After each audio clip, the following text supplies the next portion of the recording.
आप देख रहे हैं LSJ न्यूज चैनल। महिलाओं की सेहत पर एक खास पेशकश, जहां हम बात करेंगे उन गंभीर और संवेदनशील मुद्दों की जो अक्सर चुप्पी में दब जाते हैं।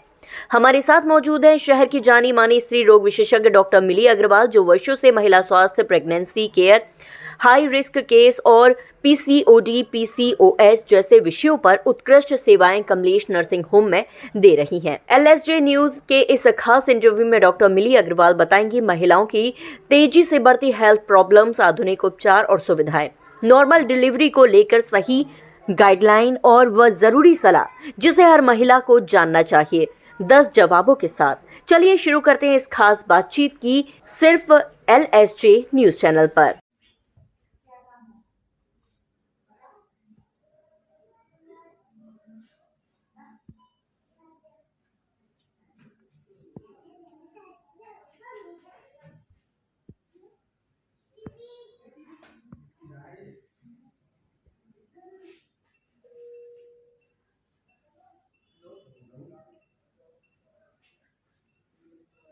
नमस्कार, मैं lucky Sharma LSJ news Faizabad से, और आज हमारे साथ जुड़े हैं डॉक्टर मिली अग्रवाल जी, जो कि स्वास्थ्य सेवाओं को लेकर अपनी विशेष जानकारी देंगी। लेते हैं उनका पहला इंटरव्यू। नमस्कार जी मैम, नमस्कार। सबसे पहले मैं आपसे पूछना चाहूँगा कि आपको ये प्रेरणा कहाँ से मिली, स्टार्टिंग आपकी कहाँ से हुई, मतलब क्या प्रेरणा रही जो आपने डॉक्टर बनने का निर्णय लिया? नमस्कार, मैं हूँ डॉक्टर मिली अग्रवाल। मैं बचपन से ही डॉक्टर बनना चाहती थी, क्योंकि मेरे पिताजी बहुत ही दान पुण्य में रुचि रखते थे। तो हमारा परिवार हमेशा ही समाज कल्याण से जुड़ा हुआ था, तो मैं भी समाज कल्याण से ही जुड़ना चाहती थी। तो मैंने सोचा क्यों ना मैं डॉक्टर बन के इस सपने को पूरा करूं। फिर MBBS के बाद मेरी शादी हो गई। मेरे हस्बैंड की शुरू से ही सपना था कि उनकी वाइफ गायनेकोलॉजिस्ट हूँ, तो मैंने इस ब्रांच को शादी के बाद इस ब्रांच को डिसाइड किया। उसके लिए फिर मैं स्त्री रोग विशेषज्ञ बन गई। महिलाओं की हेल्थ से जुड़ी आम समस्याएं कौन सी हैं जो अधिकतर आपके सामने आती है? आज भी हमारे देश में इतनी प्रोग्रेस होने के बाद भी महिलाओं में अभी भी अनीमिया की विशेष समस्या है, क्योंकि जो परिवार गांव में रहते हैं, मतलब मैं उनके लिए अभी भी विशेष OPD चलाती हूँ। शनिवार को हम मतलब हर एक शनिवार को हम पिछले लगभग 14 सालों से फ्री OPD रखते हैं 11 से 1 के बीच में, ताकि जो गरीब परिवार हैं जो OPD मतलब शुल्क नहीं दे सकते हैं, वो फ्री OPD आके कर सकें। तो तभी भी मैं देखती हूँ कि जो गरीब परिवार हैं उनमें अनीमिया की अभी बहुत ज़्यादा समस्या है। वो सोचते हैं कि अरे अभी तो हमें कोई समस्या नहीं है, अभी हमें क्यों दिखाना है, जब 9 महीने पूरे होंगे तभी हम जाके दिखाएंगे। तो उनमें अभी भी हीमोग्लोबिन, ये देखते हैं कि पूरे टाइम पे हीमोग्लोबिन 6 है, 8 है। तो मैं अभी मतलब यही चाहती हूँ कि जब महिला प्रेग्नेंट हो तो वो शुरू से अपना इलाज कराए। तो इतनी देश ने इतनी प्रोग्रेस कर ली है, सब कुछ है, लेकिन महिलाओं में अभी भी अनीमिया की प्रॉब्लम बहुत ज़्यादा है। तो मैं उनसे यही कहती हूँ कि भाई शुरू से खान पान अच्छा रखें, समय पे इलाज कराएं। और हम तो अपने पास से जो महिलाएं मतलब प्रॉपर ट्रीटमेंट नहीं ले सकती, तो अपने पास से हम उनको अपने पास से मेडिसिन भी देते हैं, जो भी हेल्प हो सकती है वो हम करते हैं। तो मेरा कहना ये है कि ट्रीटमेंट शुरू से कराएं। अनीमिया एक छोटी प्रॉब्लम नहीं है, अनीमिया एक बहुत बड़ी प्रॉब्लम है। अगर हम उसको कवर कर सकते हैं तो हम बहुत कुछ बदल सकते हैं। आप अपने इस हॉस्पिटल में कौन कौन सी आधुनिक सुविधाएं उपलब्ध कराती है, मतलब मरीजों के लिए क्या क्या सुविधाएं हैं यहाँ पर? हमारे हॉस्पिटल में प्रेगनेंसी से रिलेटेड सारी सुविधाएं उपलब्ध है, जैसे कि नॉर्मल डिलीवरी है, सिजेरियन है, जो भी जटिल केस होते हैं, डायबिटीज़ के साथ कोई प्रेगनेंसी है या फिर PIH वाले केसेस हैं, सबका सिजेरियन, नॉर्मल डिलीवरी हम सब करते हैं। DNC होती है, और परिवार नियोजन से संबंधित सभी तरह के उपचार हैं, इनफर्टिलिटी ट्रीटमेंट है। इसके अलावा जो भी बच्चों से रिलेटेड NICU केयर है, सब हमारे यहाँ उपलब्ध है। अंडाशय, बच्चेदानी से संबंधित सभी तरह के ऑपरेशन हमारे यहाँ उपलब्ध हैं। इसके अलावा अगर कोई सर्जरी से रिलेटेड समस्या है तो ऑन कॉल सर्जन की सुविधा भी हमारे यहाँ उपलब्ध है। और जैसे सर्वाइकल की प्रॉब्लम्स होती हैं हमारे यहाँ, तो जैसे सर्वाइकल इरोजन की है तो क्रायोथेरेपी वगैरह भी हमारे यहाँ उपलब्ध है। इसके अलावा सर्वाइकल कैंसर की वैक्सीन भी उपलब्ध है। और जो टीनेज गर्ल्स होती हैं उनकी जो भी समस्याएं होती है, हम उनका भी सब उपचार यहाँ पे उपलब्ध है। प्रेगनेंसी और हाई प्रेगनेंसी के जो केसेज आपके पास आते हैं, उनको लेकर क्या विशेष अनुभव, कभी कभी कोई गंभीर केस आ गया तो उसको लेकर थोड़ा सा? देखिए, हाई रिस्क प्रेगनेंसी में मेन यही है कि कभी कभी जैसे हाई रिस्क प्रेगनेंसी में जैसे PIH है, डायबिटीज़ है, ये केसेस बहुत ही वैसे होते हैं कि ये एकदम लेट के मतलब लेट स्टेजेस में हमारे पास आते हैं, क्योंकि ये प्रॉपर ट्रीटमेंट नहीं ले रहे होते हैं। जब ये आते हैं हमारे पास कि किसी किसी को BP बहुत ज़्यादा बढ़ा हुआ होता है, पेशेंट को झटके आ रहे होते हैं, मुंह से झाग निकल रहा होता है, तो ये बहुत लेट केसेस मतलब लेट स्टेजेस में आते हैं। उस समय उसका बस तुरंत सीजर हमें करना होता है और बच्चे को किसी तरह हमें बचाना होता है। तो अगर ये केसेस हमारे पास टाइम से पहले आ जाएं तो हम उनके लिए कुछ कर सकते हैं, मतलब उस समय हम बच्चे की प्रॉपर केयर कर सकते हैं, पेशेंट की केयर कर सकते हैं। तो मेरा उनसे कहना यही है कि आप प्रॉपर ट्रीटमेंट लें, आप शुरू से दिखाएं।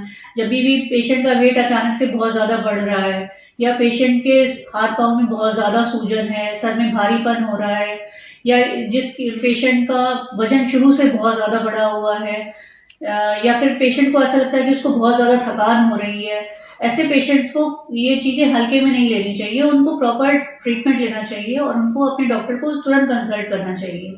ये पेशेंट सोचते हैं कि मुझे तो ये सब प्रेगनेंसी की वजह से हो रहा है, तो वो उन चीज़ों को नज़रअंदाज कर देते हैं, जबकि ये सब चीज़ें उनको हाई रिस्क प्रेगनेंसी की वजह से हो रही हैं। कभी कभी इस चक्कर में वो अपना बच्चा तक खो देते हैं। तो हाई रिस्क प्रेगनेंसी को हमें कभी भी नज़रअंदाज नहीं करना चाहिए और शुरू से ट्रीटमेंट लेना चाहिए, तभी हम उन पेशेंट्स के लिए कुछ अच्छा कर सकते हैं। तो जो अनियमित माहवारी की जो समस्याएं आती है महिलाओं के लिए, तो उनको लेकर क्या सुझाव देना चाहेंगे आप?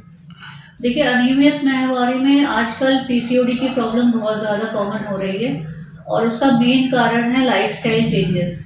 क्योंकि आजकल आपने खुद भी देखा होगा कि महिलाओं में मोटापे की समस्या बहुत ज़्यादा बढ़ रही है।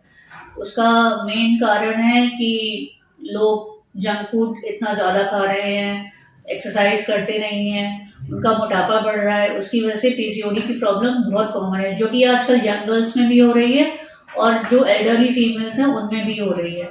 तो मेरा कहना उनसे यही है कि आप उसके लिए प्रॉपर फूड लें, एक्सरसाइज करें और अपने आप से कोई भी गोलियां लेके नहीं खाएं, क्योंकि लोग क्या करते हैं कि मेडिकल से कोई भी गोली ले ली और खा ली, तो उससे करने से आपकी प्रॉब्लम बढ़ेगी, कम नहीं होगी। आप प्रॉपर ट्रीटमेंट लें और अपनी लाइफस्टाइल मॉडिफिकेशन ज़रूर करें, क्योंकि ये सब प्रॉब्लम्स ऐसा नहीं है कि आपकी एक दिन में सही हो जाएगी, इसमें टाइम लगता है और उसको करने के लिए आपको अपना सबसे पहले लाइफस्टाइल ज़रूर चेंज करना पड़ेगा।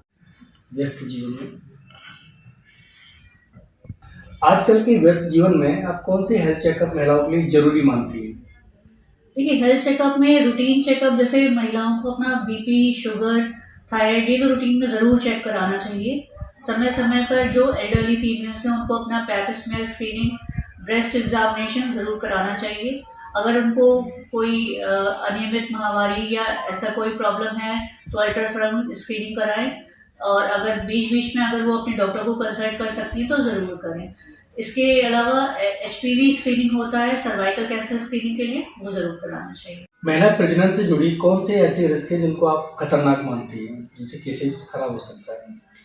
देखिए, आजकल गांव में क्या मिथ है कि अगर पेशेंट को 9 महीने पूरे होने पे दर्द शुरू हो गए तो उसकी नॉर्मल डिलीवरी ही होगी।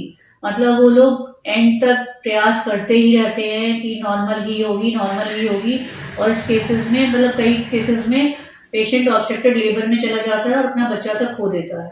तो मेरा कहना यही है कि अगर आप नॉर्मल डिलीवरी का प्रयास भी कर रहे हैं तो कम से कम वो हॉस्पिटल में कराएं, एक ट्रेन्ड गायनेकोलॉजिस्ट से कराएं, ताकि अगर बाई चांस आपकी नॉर्मल डिलीवरी नहीं हो सकती है तो कम से कम हम टाइमली उसका सिजेरियन सेक्शन कर सकें और बच्चे को टाइमली बचा सकें। तो मिथ यही है कि भाई एक टाइम तक ही हमें नॉर्मल डिलीवरी के लिए प्रयास करना है, और ये नहीं कि उसका एंड तक हमें नॉर्मल ही करते रहना है। अगर नॉर्मल नहीं हो तो सिजेरियन के लिए ऑप्शन ज़रूर लेना है। और कई बार ऐसा भी होता है कि एक बार नॉर्मल डिलीवरी पहले बच्चे की नॉर्मल हो गई, दूसरे में नॉर्मल नहीं हो पाई, तो ज़रूरी नहीं है कि एक बार नॉर्मल हो गई तो दूसरा बच्चा भी नॉर्मल ही होगा, या पहला सीजर हो गया तो दूसरा सीजर ही होगा। हर बच्चा अलग होता है, हर बार कंडीशंस अलग होती हैं, तो कभी भी ये नहीं सोचना चाहिए कि पहला बच्चा नॉर्मल है तो दूसरा नॉर्मल होगा, पहला सीजर है तो दूसरा सीजर होगा। इसलिए हमेशा अपने डॉक्टर की सलाह ज़रूर लें और उसके अकॉर्डिंग ही काम करें। नॉर्मल पर ही निर्भर नहीं रहना चाहिए, मतलब हमेशा उस पर निर्भर नहीं रहें, हमेशा अपने डॉक्टर की ज़रूर सुने और उसके अकॉर्डिंग ही काम करें। मतलब ये सब दाइयों के चक्कर में प्लीज़ नहीं पड़े।